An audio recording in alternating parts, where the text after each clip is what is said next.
നമസ്കാരം, ആയുർവേദ ടോക്സിന്റെ പുതിയ എപ്പിസോഡിലേക്ക് സ്വാഗതം. ഇന്ന് നമ്മൾ ഡിസ്കസ് ചെയ്യാനായിട്ട് പോകുന്നത് ഗർഭിണികൾ കഴിക്കേണ്ട ആഹാരത്തെ കുറിച്ചാണ്. ഏറ്റവും കൂടുതൽ നമുക്ക് ഭയങ്കരമായിട്ട് ഭക്ഷണം കഴിക്കാനായിട്ടുള്ള ഒരു വിമുഖതയും അതുപോലെ കഴിക്കാൻ പറ്റാത്തൊരു സാഹചര്യമാണ് ഗർഭാവസ്ഥയിൽ. ഏകദേശം ഒരു 4 മാസം വരെ ഭയങ്കരമായിട്ട് കൂടുതൽ സ്ത്രീകളിലും ഇത്തരം വോമിറ്റിംഗ് ടെൻഡൻസി ഒക്കെ കൂടുതലായിട്ടുണ്ടാവും. അതുകൊണ്ട് തന്നെ ഭക്ഷണം കൃത്യമായിട്ട് കഴിക്കാൻ പറ്റില്ല എന്നുള്ള ബുദ്ധിമുട്ടൊക്കെ വരാറുണ്ട്. അപ്പൊ എങ്ങനെ നമുക്ക് ഇത്രയും പോഷകാംശമുള്ള ഫുഡ് നമുക്ക് കഴിക്കാനായിട്ട് സാധിക്കും, എങ്ങനെയാണ് നമ്മൾ കഴിക്കേണ്ടത് എന്നതിനെ കുറിച്ചൊക്കെ നമ്മൾ ഇന്നത്തെ ഈ ഒരു വീഡിയോയിൽ ഡിസ്കസ് ചെയ്യുന്നുണ്ട്. അപ്പൊ തീർച്ചയായിട്ടും നിങ്ങൾക്ക് ഹെൽപ്ഫുൾ ആകും. ഓക്കെ, അപ്പോൾ ഫസ്റ്റ് എനിക്ക് പറയാനുള്ളത്, ഒരു ഗർഭാവസ്ഥയിലുള്ള ഒരു സ്ത്രീയെ ഒരുപാട് കാര്യങ്ങൾ, മൂലകങ്ങൾ അടങ്ങിയിട്ടുള്ള ഫുഡുകൾ വേണം കഴിക്കാനായിട്ട്. അത് പ്രത്യേകിച്ച് നമുക്ക് പ്രോട്ടീൻ നല്ല രീതിയിൽ വേണം, അതുപോലെ കാർബോഹൈഡ്രേറ്റ് വേണം, സിങ്ക്, മാഗ്നീഷ്യം, അയൺ പോലത്തെ ധാതു ലവണങ്ങൾ നമുക്ക് ധാരാളമായിട്ട് വേണം. അതുപോലെ തന്നെ വൈറ്റമിൻസ് നല്ല രീതിയിൽ വേണം, ആന്റി ഓക്സിഡൻസ് നല്ല രീതിയിൽ വേണം. അങ്ങനെ തുടങ്ങിയ എല്ലാ തരത്തിലുള്ള പോഷകാംശങ്ങൾ നമ്മുടെ ശരീരത്തിലേക്ക് ആവശ്യമാണ് ഈ ഒരു അവസ്ഥയിൽ. അപ്പൊ ഇത് എങ്ങനെ, ഏതൊക്കെ ഫുഡിലൂടെ നമുക്ക് കിട്ടും എന്നുള്ളത് ഫസ്റ്റ് പറയാം. പിന്നെ എങ്ങനെയാണ് കഴിക്കേണ്ട രീതി എന്നുള്ളതും നമുക്ക് വിശദീകരിക്കാം. ഓക്കെ, അപ്പൊ ആദ്യമായിട്ട് നമുക്ക് ഈ ഒരു പ്രോട്ടീൻ കണ്ടന്റ് ഏതൊക്കെ ഫുഡിലുണ്ട് എന്നുള്ളത് നമുക്ക് പറയാം. പ്രോട്ടീൻ അടങ്ങിയിട്ടുള്ള ഫുഡുകൾ എന്ന് പറയുന്നത് മുട്ട, അതുപോലെ തന്നെ പാലുൽപ്പന്നങ്ങൾ, പാല്, തൈര്, ബട്ടർ, ചീസ്, അതുപോലെ തന്നെ അത്തരത്തിലുള്ള സംഭവങ്ങളിലൊക്കെ നമുക്ക് ധാരാളമായിട്ട് പ്രോട്ടീൻ അടങ്ങിയിരിക്കുന്നു. പിന്നെ നട്ട്സിൽ പ്രത്യേകിച്ച് പീനട്സ്, അതുപോലെ തന്നെ നമുക്ക് ബദാം, കാഷ്യൂ നട്ട്സ്, ഇതൊക്കെ നമുക്ക് കഴിക്കാവുന്നതാണ്. പിസ്ത. അപ്പോൾ ഇതൊക്കെ ഈ ഓരോരുത്തരുടെ ഇഷ്ടം അനുസരിച്ച്, ചില ആളുകൾക്ക് ചില നട്ട്സ് കഴിക്കുമ്പോൾ ഛർദി ഉണ്ടാകും. അപ്പൊ അത്തരം നട്ട്സ് ഒഴിവാക്കി നമ്മളത് മറ്റു രീതിയിൽ നമുക്ക് കൺസപ്ഷൻ ചെയ്യുമ്പോൾ പാലിന്റെ കൂടെ നമുക്ക് ആഡ് ചെയ്തിട്ട് ആ രീതിയിലൊക്കെ കഴിക്കാം. അങ്ങനെയൊക്കെ നട്ട്സ് നമ്മുടെ ഉള്ളിലേക്ക് ചെല്ലാനായിട്ട് എപ്പോഴും ശ്രദ്ധിക്കണം. പിന്നെ അതുപോലെ തന്നെ നമുക്ക് പ്രോട്ടീൻ അടങ്ങിയിട്ടുള്ള മുട്ട നമുക്ക് ദിവസേന മുട്ട പുഴുങ്ങി കഴിക്കാനായിട്ട് ശ്രദ്ധിക്കുക. അപ്പൊ എപ്പോഴും ഫ്രൈ ചെയ്ത് കഴിക്കുന്നതിനേക്കാളും മുട്ട പുഴുങ്ങി കഴിക്കുന്നത് കുറച്ചും കൂടി ഒരു ഹെൽത്തി വേയിൽ നമുക്ക് കഴിക്കാനായിട്ട് സാധിക്കും. അപ്പൊ ഇതും ഒരുപാട് ഗുണം ചെയ്യാറുണ്ട്. പിന്നെ വെജിറ്റേറിയൻസ് ആണെങ്കിൽ പരിപ്പ്, പയറുവർഗ്ഗങ്ങൾ, കടല പോലത്തെ എല്ലാ പയറുവർഗ്ഗങ്ങളും നിങ്ങൾക്ക് കഴിക്കാവുന്നതാണ്. സോയാബീൻ കഴിക്കാവുന്നതാണ്. പരിപ്പ്, പലതരം വെറൈറ്റി ഓഫ് പരിപ്പുകളുണ്ട് അല്ലെ, അതൊക്കെ നിങ്ങൾക്ക് എടുക്കാവുന്നതാണ്. അതുപോലെ തന്നെ മീൻ കഴിക്കുന്ന ആൾക്കാരാണെങ്കിൽ മീൻ എടുക്കുന്ന ഇതും വളരെ നല്ലതാണ് കേട്ടോ. അപ്പൊ ഈ രീതിയിൽ നമുക്ക് അറിയാം ചെയ്യാം. ഇനി കാർബോഹൈഡ്രേറ്റ്സ് എങ്ങനെ നമ്മുടെ ശരീരത്തിൽ കിട്ടും?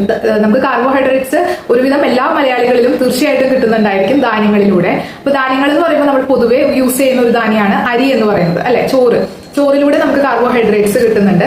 പിന്നെ അതുപോലെ തന്നെ നമ്മൾ ഗോതമ്പ് യൂസ് ചെയ്യുന്നവരുണ്ട്, റാഗി യൂസ് ചെയ്യുന്നവരുണ്ട്, അതുപോലെ തന്നെ ഓട്സ് യൂസ് ചെയ്യുന്നവരുണ്ട്. ഈ രീതിയിലൊക്കെ നമുക്ക് കാർബോഹൈഡ്രേറ്റ് ഉള്ളിലേക്ക് കിട്ടാനായിട്ട് സാധിക്കുന്നതാണ് കേട്ടോ. അപ്പൊ കാർബോഹൈഡ്രേറ്റ്സ് നമുക്ക് ഉള്ളിലേക്ക് ചെല്ലും. അപ്പൊ പ്രാതലിന് നമ്മൾ എന്തൊക്കെ കഴിക്കാമെന്ന് നോക്കുകയാണെങ്കിൽ, പ്രാതലിന് നമുക്കൊരു പുഴുങ്ങിയ മുട്ട കഴിക്കാം. കൂടെ നമുക്ക് ഒരു ഇഡലിയോ ഒരു ദോശയോ, അപ്പൊ അത് നമ്മുടെ അനുസരിച്ച് ചിലപ്പോൾ ഒരു മുട്ടയ്ക്ക് ശേഷം ഒരു കുറച്ച് ഗ്യാപ്പ് എടുത്തതിന് ശേഷം മാത്രമേ നമുക്ക് മേ ബി ഒരു പ്രാതലിന്റെ ഫുഡ് നമുക്ക് കഴിക്കാനായിട്ട് പറ്റുള്ളൂ. ബ്രേക്ക്ഫാസ്റ്റിന് നമുക്കൊരു ദോശയോ ഒരു ഇഡലിയോ, അത് നമുക്ക് ചട്നിയുടെ കൂടെയോ സാമ്പാറിന്റെ കൂടെയോ കുറച്ചും കൂടി വെജിറ്റബിൾസ് ഒക്കെ ആഡ് ചെയ്തിട്ട് ആ രീതിയിൽ നമുക്ക് കൺസ്യൂം ചെയ്യാനായിട്ട് പറ്റും. അപ്പൊ അതുപോലെ പിന്നെ നട്ട്സ്, അതിനിടയിൽ നമുക്ക് പാല് കുടിക്കാം.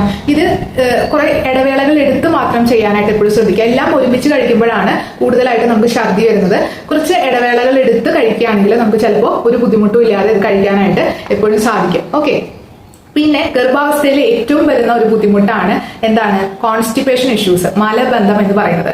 പ്രത്യേകിച്ച് നമ്മൾ അയൺ, കാൽസ്യം ഗുളികകളൊക്കെ കഴിക്കുന്ന സമയത്ത് തീർച്ചയായിട്ടും ആ സമയത്ത് നമുക്ക് കോൺസ്റ്റിപ്പേഷൻ ഇഷ്യൂസ് ഉണ്ടാകും. എല്ലാ സ്ത്രീകളും പറയുന്ന ഒരു ബുദ്ധിമുട്ട് തന്നെയാണ്. അപ്പൊ ഇതിന് വേണ്ടിയിട്ട് നമ്മൾ എന്ത് ചെയ്യണം? കുറച്ചും കൂടി ഡ്രൈഡ് ആയിട്ടുള്ള ഫുഡുകൾ കഴിക്കുകയാണെങ്കിൽ ഒന്നും കൂടി നമുക്ക് കോൺസ്റ്റിപ്പേഷൻ ഉണ്ടാകാനുള്ള സാധ്യതയുണ്ട്. അപ്പൊ അതുകൊണ്ട് തന്നെ നാരുകൾ അടങ്ങിയിട്ടുള്ള ഫുഡുകൾ കൂടുതലായിട്ട് കഴിക്കുക. നാരുകൾ അടങ്ങിയിട്ടുള്ള ഫുഡ് എന്ന് പറയുമ്പോൾ ഫൈബ്രസ് ആയിട്ടുള്ള വെജിറ്റബിൾസ്, ഫോർ എക്സാമ്പിൾ ഇലക്കറികൾ, അതുപോലെ തന്നെ ഇലക്കറികളിൽ തന്നെ എല്ലാതും, ചീരയില, മുരിങ്ങയില, മത്തനില, പയറില, അത്തരത്തിലുള്ളത്. പിന്നെ ചേന, ചേമ്പ്, അതുപോലെ അങ്ങനത്തെ സംഭവങ്ങൾ, ചക്കക്കുരു, ഇതൊക്കെ നമുക്ക് ഫൈബ്രസ് അടങ്ങിയിട്ടുള്ള വെജിറ്റബിൾസ് ആണ്. വാഴപ്പിണ്ടി, അപ്പോൾ ഇതൊക്കെ ധാരാളമായിട്ട് നമുക്ക് കഴിക്കാവുന്നതാണ്. പിന്നെ അതുപോലെ തന്നെ നമുക്ക് ഫ്രൂട്ട്സിൽ പറയുകയാണെങ്കിൽ നമുക്ക് ചക്ക, മാമ്പഴം, അതിപ്പോ സീസണബിൾ ആയിട്ട് അവൈലബിളും കൂടിയാണ് അല്ലെ, സീസണൽ ആയിട്ട് അവൈലബിൾ ആണ് മാങ്ങ, ചക്ക, ഇതൊക്കെ. അതുപോലെ തന്നെ പപ്പായ, പേരയ്ക്ക, എല്ലാ ഫ്രൂട്ട്സും, ഒരുവിധം എല്ലാ ഫ്രൂട്ട്സും നാരുകൾ കൊണ്ട് സമ്പന്നമാണ്. അപ്പൊ ആ രീതിയിൽ നിങ്ങൾക്ക് നാരുകൾ അടങ്ങിയിട്ടുള്ള പഴങ്ങളും കഴിക്കാവുന്നതാണ്. അപ്പൊ ഈ രീതിയിൽ നമുക്ക് കോൺസ്റ്റിപ്പേഷൻ, മലബന്ധം കുറയ്ക്കാനായിട്ട് സാധിക്കും.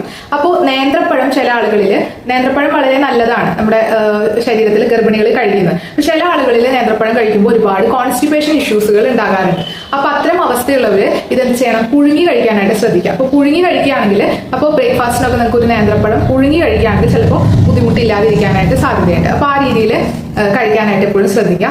പിന്നെ എനിക്ക് പറയാനുള്ള കാര്യം നമ്മുടെ ആയുർവേദ ശാസ്ത്രത്തിൽ ഒരുപാട് ഗുണം ചെയ്യുന്ന ഒന്നാണ് നെയ്യ് കഴിക്കുക. നെയ്യിന്റെ സേവ, പ്രത്യേകിച്ച് ഫലസർപ്പി എന്നൊക്കെ പറയുന്ന ഒരുപാട് ആയുർവേദ മരുന്നുകൾ ഇത്തരത്തില് ഗർഭിണികൾക്ക് ഒരു കുറച്ച് മാസം കഴിഞ്ഞു കഴിഞ്ഞാൽ നമ്മൾ കൊടുക്കാറുണ്ട്. ഇത് ഒരുപാട് വെണ്ണ, നെയ്യ്, അതുപോലത്തെ മിൽക്ക് റിലേറ്റഡ്, അതായത് മിൽക്ക് പ്രൊഡക്ട്സ് എന്ന് പറയാം, പക്ഷെ പ്രത്യേകിച്ച് പാലിനേക്കാളും ഒരുപടി മുൻപിലാണ് നെയ്യിന്റെ. അതായത് ഇതിന് കൂടുതലായിട്ട് ആയുർവേദത്തിൽ ഇത് മജ്ജാധാതുവിന്റെ ഒരു എക്സ്ട്രാക്ട് പോലെയാണ് നമ്മളിത് പറയുന്നത്. അപ്പൊ അതുകൊണ്ട് തന്നെ ഇത് കുഞ്ഞിന്റെ ബ്രെയിൻ ഗ്രോത്തിന് ഒരുപാട് ഗുണം ചെയ്യുന്നതാണ്. അപ്പൊ അത് നിങ്ങൾക്ക് ബട്ടറായിട്ടും നെയ്യായിട്ടൊക്കെ ഗർഭിണികൾക്ക് കൊടുക്കാവുന്നതാണ്. ഇത് നമുക്ക് ചെറിയ അളവില് ഇപ്പൊ ഒരുപാട് പ്രമേഹമുണ്ട്, നല്ല രീതിയിൽ ഷുഗർ ലെവലുള്ള ഒരു ഗർഭിണിയാണെങ്കിൽ ഒരിക്കലും ഇത്തരം കാര്യങ്ങൾ കൂടുതലായിട്ട് കൊടുക്കരുത്. പലപ്പോഴും നമുക്ക് ബുദ്ധിമുട്ടുണ്ടാക്കും. കൊളസ്ട്രോൾ കൂടുതലാണ്. അപ്പൊ അതൊക്കെ നമ്മളൊരു ഡോക്ടറെ കണ്ടതിന് ശേഷം മാത്രം കൊടുക്കുക. വേറെ ബുദ്ധിമുട്ടുകൾ ഇല്ലെങ്കിൽ ചെറിയ അളവിൽ നമുക്ക് ഇത്തരം നെയ്യ്, ബട്ടറൊക്കെ നമുക്ക് ഗർഭിണികൾക്ക് കൊടുക്കുന്നത് വളരെ ഗുണം ചെയ്യുന്നത് തന്നെയാണ് കേട്ടോ.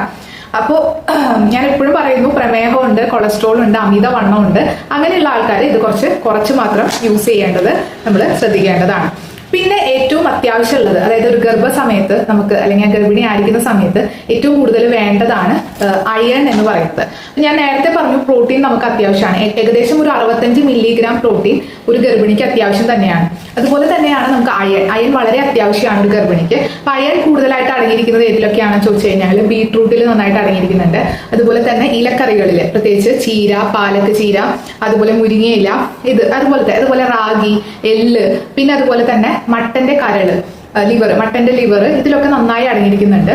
അതുപോലെ തന്നെ ഉണക്കമുന്തിരി, അത്തരം ഡേറ്റ്സ്, ഇതിലൊക്കെ ഒരുപാടായിട്ട് അടങ്ങിയിരിക്കുന്നുണ്ട്. അപ്പൊ നമുക്ക് ഇത് എങ്ങനെ ഗർഭിണികൾക്ക് കൊടുക്കാം? നമുക്ക് എള്ള് ഉണ്ടയായിട്ട് കൊടുക്കാം. എള്ളുണ്ട എന്ന് പറയുന്ന ഒരു പ്രിപ്പറേഷൻ ഉണ്ടല്ലോ, അത് വളരെ നല്ലതാണ്. ശർക്കര ഇട്ടിട്ടുള്ള കാപ്പി കൊടുക്കുന്നത് ഗർഭിണികൾക്ക് നല്ലതാണ്. ഇത് നല്ല രീതിയിൽ ഗുണം ചെയ്യാതെ എപ്പോഴും പ്രമേഹം കൂടുതലാണോ, ഷുഗർ ലെവൽ കൂടുതലാണോ എന്നുള്ളത് ചെക്ക് ചെയ്തിട്ട് മാത്രം ഇത്തരം കാര്യങ്ങൾ ശ്രദ്ധിക്കുക കേട്ടോ.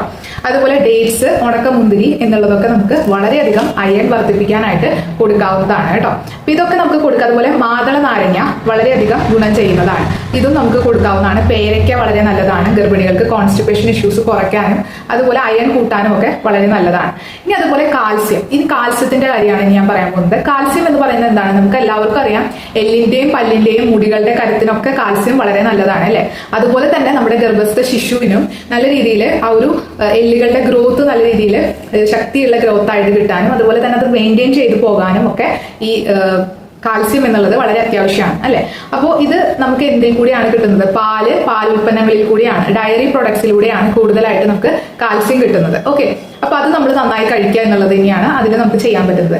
പിന്നെ വേണ്ടത് എന്താ? സിങ്ക്, മാഗ്നീഷ്യം, ഇതൊക്കെ നട്ട്സിലൂടെ നമുക്ക് കിട്ടുന്നുണ്ട് ധാരാളമായിട്ട്, ഇറച്ചിയിലൂടെ കിട്ടുന്നുണ്ട്, മുട്ടയിലൂടെ കിട്ടുന്നുണ്ട് എന്നുള്ളതാണ്. അപ്പൊ ആ രീതിയിൽ നമ്മൾ എടുക്കുകയാണെങ്കിൽ എല്ലാത്തരം നട്ട്സിലും നമുക്ക് ഇത്തരം സിങ്ക്, മാഗ്നീഷ്യം ഒക്കെ നല്ല രീതിയിൽ അടങ്ങിയിരിക്കുന്നുണ്ട്. നട്ട്സൊക്കെ നല്ല രീതിയിൽ നമ്മൾ ആ ഒരു ഗർഭസമയത്ത് കഴിക്കുന്നത് ഒരുപാട് നല്ല രീതിയിൽ ഗുണം ചെയ്യുന്നതാണ് കാണാറുണ്ട് കേട്ടോ. ഞാൻ നേരത്തെ പറഞ്ഞു അയൺ അടങ്ങിയ ഫുഡ് കഴിക്കുമ്പോൾ നമ്മുടെ HB കൗണ്ട് നല്ല രീതിയിൽ കൂടുന്നതും നമ്മുടെ ബ്ലഡ് നല്ല രീതിയിൽ സർക്കുലേഷൻ എല്ലാത്തിനും ഇംപ്രൂവ് ചെയ്യാനായിട്ട് അയൺ നല്ല രീതിയിൽ സഹായിക്കും. അപ്പൊ അയൺ അടങ്ങിയ ഫുഡുകൾ തീർച്ചയായിട്ടും നിങ്ങൾ കഴിക്കേണ്ടത് വളരെ നിർബന്ധമാണ് ഗർഭാവസ്ഥയിൽ കേട്ടോ. പിന്നെ അതുപോലെ വൈറ്റമിൻസ് വളരെയധികം പ്രാധാന്യമുണ്ട്. അപ്പൊ ഫോളിക് ആസിഡ്, വൈറ്റമിൻസ് ഇതൊക്കെ നല്ല രീതിയിൽ നമുക്ക് അടങ്ങണം അല്ലെ. അപ്പൊ അതുകൊണ്ട് തന്നെ വൈറ്റമിൻ A, B, C അടങ്ങിയിട്ടുള്ള എല്ലാത്തരം ഫ്രൂട്ട്സുകളും നമ്മൾ കഴിക്കുക. മാതളം, പപ്പായ, അതുപോലെ തന്നെ കദളിപ്പഴം, ഈത്തപ്പഴം, പിന്നെ അതുപോലെ പേരയ്ക്ക, ഇതൊക്കെ നമ്മൾ ധാരാളമായിട്ട് നമ്മുടെ ഡയറ്റിൽ ഉൾപ്പെടുത്തേണ്ടത് അത്യാവശ്യമാണ്. ഇങ്ങനെയൊക്കെ ചെയ്യുകയാണെങ്കിൽ നമുക്ക് തീർച്ചയായിട്ടും നമ്മുടെ ആ ഒരു ഗർഭസമയത്തെ ഒരുപാട് ബുദ്ധിമുട്ടുകൾ നമുക്ക് കുറച്ചു കൊണ്ടുവരാൻ സാധിക്കും. അതുപോലെ തന്നെ നമുക്ക് നല്ല രീതിയിൽ കുഞ്ഞിന് പോഷകങ്ങൾ കിട്ടാനും നമ്മുടെ ആഹാരത്തിലൂടെ സാധിക്കും. എല്ലാത്തിനും ഒടുവിലായിട്ട് നന്നായി വെള്ളം കുടിക്കണം. ഒരു 3 ലിറ്റർ വെള്ളമെങ്കിലും നമ്മൾ ദിവസേന കുടിക്കുന്നത് ഒരുപാട് ഗുണം ചെയ്യുന്നതായിരിക്കും. പിന്നെ എൻ്റെ അടുത്ത് പലരും ചോദിക്കാറുണ്ട്, എനിക്കൊന്നും കഴിക്കാൻ പറ്റണില്ല, ഭയങ്കര ഛർദിയാണ്, അപ്പൊ ഞാൻ എങ്ങനെയാണ് ഭക്ഷണം കഴിക്കേണ്ടത് എന്നുള്ളത് ഒരുപാട് ഗർഭിണികളായിട്ടുള്ള ആളുകൾ ചോദിക്കാറുണ്ട്. അപ്പൊ അതെന്താണ് ചെയ്യേണ്ടതെന്ന് വെച്ചാൽ, നമ്മൾ സാധാരണ ഒരാൾ ഒരു 3 നേരം അല്ലെങ്കിൽ 4 നേരമൊക്കെ ആയിരിക്കും നമ്മൾ ഫുഡ് കഴിക്കുന്നത് അല്ലെ, തവണകളായിട്ടാണ് കഴിക്കേണ്ടത്. പക്ഷെ ഗർഭാവസ്ഥയിൽ നമുക്ക് അങ്ങനെ കഴിക്കാനായിട്ട്, അതായത് ഒരു ഒറ്റ തവണ തന്നെ നമുക്ക് കൂടുതൽ ഫുഡ് കഴിക്കാനായിട്ട് ഭയങ്കര ബുദ്ധിമുട്ടായിരിക്കും. അപ്പൊ ഇങ്ങനത്തെ സാഹചര്യത്തിൽ എന്താ ചെയ്യേണ്ടതെന്ന് വെച്ചാൽ തവണകളായി കഴിക്കുക. അതായത് നമ്മുടെ ഒരു ഫുഡ് റുട്ടീൻ തന്നെ ഒരു 7-8 പ്രാവശ്യമൊക്കെ നമ്മൾ കട്ട് ചെയ്ത് കഴിക്കുക. അതായത് നമ്മൾ രാവിലെ മേ ബി ഒരു മുട്ടയായിരിക്കും കഴിക്കുക, നമ്മൾ എഴുന്നേറ്റ ഉടനെ, അല്ലെങ്കിൽ ഒരു ഗ്ലാസ് പാലായിരിക്കും കഴിക്കുക. അതിനുശേഷം ഒരു 2 മണിക്കൂറിന് ശേഷം നമ്മൾ ബ്രേക്ക്ഫാസ്റ്റ് എടുക്കുക. അത് കഴിഞ്ഞിട്ട് കുറച്ചൊരു 2 മണിക്കൂർ കഴിഞ്ഞാൽ കുറച്ച് നട്ട്സ്, ഡേറ്റ്സ്, അങ്ങനത്തെ കാര്യങ്ങൾ കഴിക്കുക. അതിനുശേഷം കുറച്ച് ബ്രേക്ക് എടുത്തതിന് ശേഷം നമ്മൾ ഉച്ചയ്ക്കുള്ള ഫുഡ് കഴിക്കുക. അതിനുശേഷം ഒരു 2 മണിക്കൂറിന് ശേഷം നമ്മൾ അങ്ങനെ അങ്ങനെ നമ്മൾ അറേഞ്ച് ചെയ്യണം. അങ്ങനെ അറേഞ്ച് ചെയ്ത് ഒരു 8 തവണയൊക്കെ നമ്മൾ അറേഞ്ച് ചെയ്ത് കഴിഞ്ഞാൽ നമുക്ക് ഒരുപാട് വ്യത്യാസം, നമുക്ക് പറ്റാവുന്ന അത്രയും നമുക്ക് പോഷകാംശങ്ങൾ നമ്മുടെ ശരീരത്തിൽ കുറച്ചേ കഴിക്കുന്നുള്ളൂ എങ്കിലും അത് നമുക്ക് ഉള്ളിലേക്ക് ചെല്ലുന്നത് ഒരുപാട് ഗുണം ചെയ്യും. അതുപോലെ തന്നെ വെള്ളവും ഇതുപോലെ തന്നെ നമ്മൾ തവണകളായിട്ട് സിപ്പ് ചെയ്ത് കുടിക്കാനായിട്ട് എപ്പോഴും ശ്രദ്ധിക്കുക. ഇതും ഒരുപാട് നമുക്ക് ഗുണം ചെയ്യും. ഒരു 4 മാസമൊക്കെയാണ് ഈ ഛർദി ഉണ്ടാവുള്ളൂ. അതിനുശേഷം നമുക്ക് പിന്നെ ഭക്ഷണത്തിലൊക്കെ ഒരുപാട് നല്ല നല്ല ഫുഡുകളൊക്കെ കഴിക്കാനായിട്ട് പറ്റും. ചില ആളുകൾക്ക് ഗർഭത്തിൽ ഉടനീളം ഛർദി ഉണ്ടാവുന്നവരും ഉണ്ട്. അപ്പൊ അവരും ഇതുപോലെ തന്നെ തവണകളായിട്ട് കഴിച്ച് നമ്മൾ അഡ്ജസ്റ്റ് ചെയ്ത് പരമാവധി പോഷകങ്ങൾ കുഞ്ഞിന് കിട്ടുന്ന രീതിയിൽ കഴിക്കാനായിട്ട് നമ്മൾ എപ്പോഴും ശ്രദ്ധിക്കുക. ഓക്കെ, അപ്പൊ ഇന്നത്തെ എപ്പിസോഡ് നിങ്ങൾക്ക് പ്രയോജനകരമായി എന്ന് വിശ്വസിക്കുന്നു. ഇഷ്ടപ്പെട്ടിട്ടുണ്ടെങ്കിൽ ലൈക്ക് ചെയ്യുക, കമന്റ് ചെയ്യുക, മാക്സിമം ആളുകളിലേക്കും കൂടി ഷെയർ ചെയ്ത് കൊടുക്കുക. അപ്പൊ നമുക്ക് നാളെ പുതിയൊരു എപ്പിസോഡുമായിട്ട് കാണാം. അതുവരേക്കും stay happy, stay healthy, by.